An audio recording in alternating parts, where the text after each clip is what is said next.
नमस्ते सर, मेरा नाम अदिति सिंह है और मैं हिंदी ऑनर्स की छात्रा हूँ।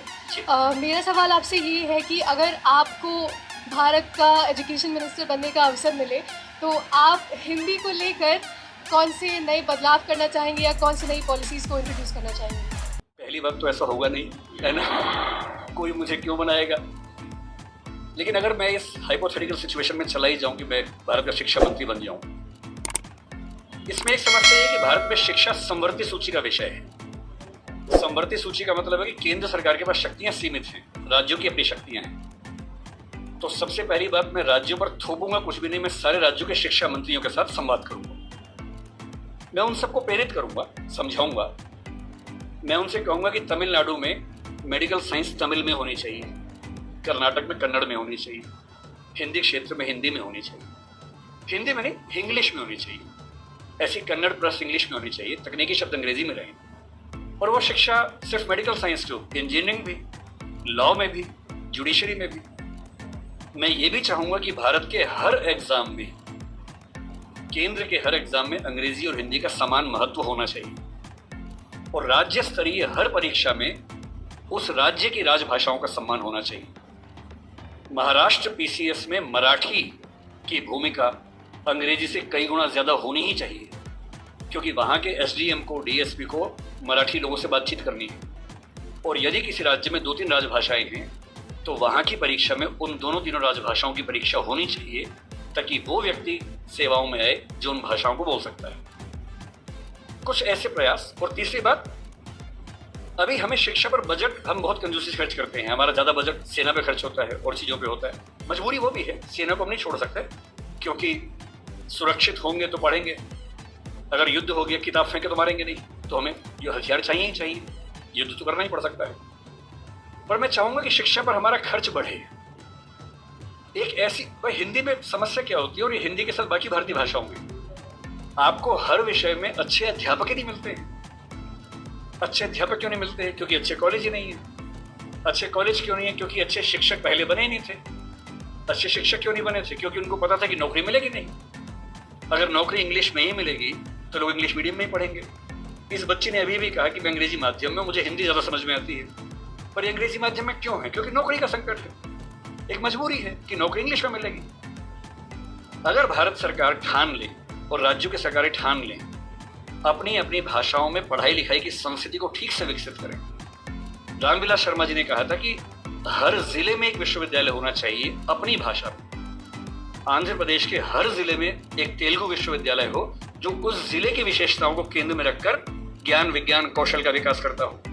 ये हिंदी पट्टी में होना चाहिए। हर जिले में विश्वविद्यालय हो, छोटा ही हो, एक विश्वविद्यालय हो। उस जिले में खेती कैसे अच्छी हो सकती है, उस जिले में उद्योग कैसे पनपेगा, स्टार्टअप कैसे होगा, उस पर रिसर्च वहां पर हो, वहां की भाषा में हो, वहां के किसान को समझ में आती हो। और देखिए, अनुवाद की दुनिया बड़ी समृद्ध हो चुकी है। आज से 4 साल पहले गूगल ट्रांसलेट करने पे हंसी आती थी। आज क्रिएटिव ट्रांसलेशन छोड़ दीजिए, तथ्यों का अनुवाद मैं तो अक्सर लगभग रोज इस्तेमाल करता हूं।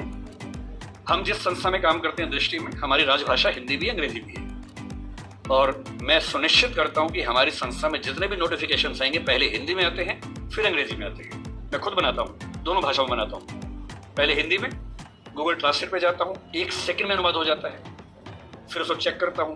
आश्चर्य आपको होगा कि पहले 40-50% सही होता था, आजकल 95-97% सही होता है। मुश्किल से 2 साल रुक जाइए, ये मामला 100% का होने वाला है। जिस दिन 100% का हो गया, उस दिन हिंदी वालों का ये बहाना खत्म हो जाएगा कि हिंदी में कंटेंट नहीं है। आपको अंग्रेजी का जो अखबार पढ़ना है, आज से 2 साल बाद पता क्या होगा? आप नेट पे जाएंगे, द हिंदू मान लीजिए पढ़ना है आपको, आप द हिंदू पे जाएंगे, नीचे क्या लिखा होगा, कौन सी भाषा में पढ़ेंगे, सारी भाषाओं के नाम होंगे, यहाँ तक कि स्पेनिश और फ्रेंच भी लिखा होगा। आप हिंदी क्लिक करेंगे, पूरा अखबार हिंदी में आएगा आपके सामने। फिर क्या बहाना बचता है? दुनिया की जो भी किताब पढ़नी है, एक टैबलेट आपके पास होगा या बुक रीडर होगा, दुनिया की जो किताब पढ़नी हो अपनी भाषा में आप पढ़ेंगे और अनुवाद की समस्या रत्ती भर नहीं होगी। मुश्किल से 5 से 10 साल के बाद ऐसी डिवाइसेस आ जाएंगी, ईयरफोन लगा होगा आपके कान में। आप जैसे मैं अभी जब विदेश में जाता हूँ, जहाँ अंग्रेजी चलती है वहाँ दिक्कत नहीं आती।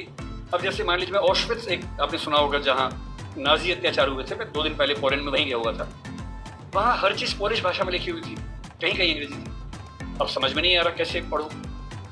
गूगल ट्रांसलेट पे जाके कैमरा ऑन करना है, लैंग्वेज में आपने कर दिया पॉलिश टू इंग्लिश, आप कैमरा जहाँ जहाँ ले जा रहे हैं पॉलिश इंग्लिश में कन्वर्ट होकर दिख रही है आपको, कोई समस्या ही नहीं है। वो सारी पॉलिश लिखी है, मैं सारा अंग्रेजी में पढ़ रहा हूँ, कहीं कहीं हिंदी में पढ़ रहा हूँ, सब कुछ हो चुका है।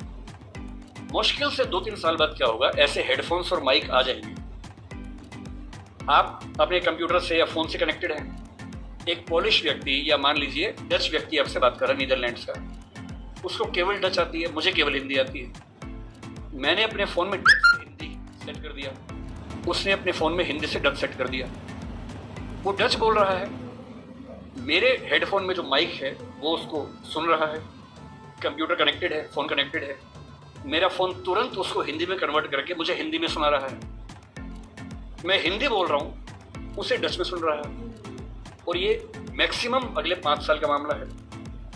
5 साल बाद बेबीलोन की मीनार बन जाएगी। 5 साल बाद आप दुनिया की किसी भी भाषा के साहित्य को, साहित्य में थोड़ी दिक्कत आ सकती है, ज्ञान विज्ञान की बात कर लेते हैं, किसी भी भाषा के ज्ञान विज्ञान को आसानी से पढ़ सकेंगे अगर मैं शिक्षा मंत्री बन गया, जो कि मैं नहीं बनूंगा, मैं जानता हूँ, क्योंकि लोग क्लिप काट के चलाएंगे कि देखो बनना चाह रहा है ना।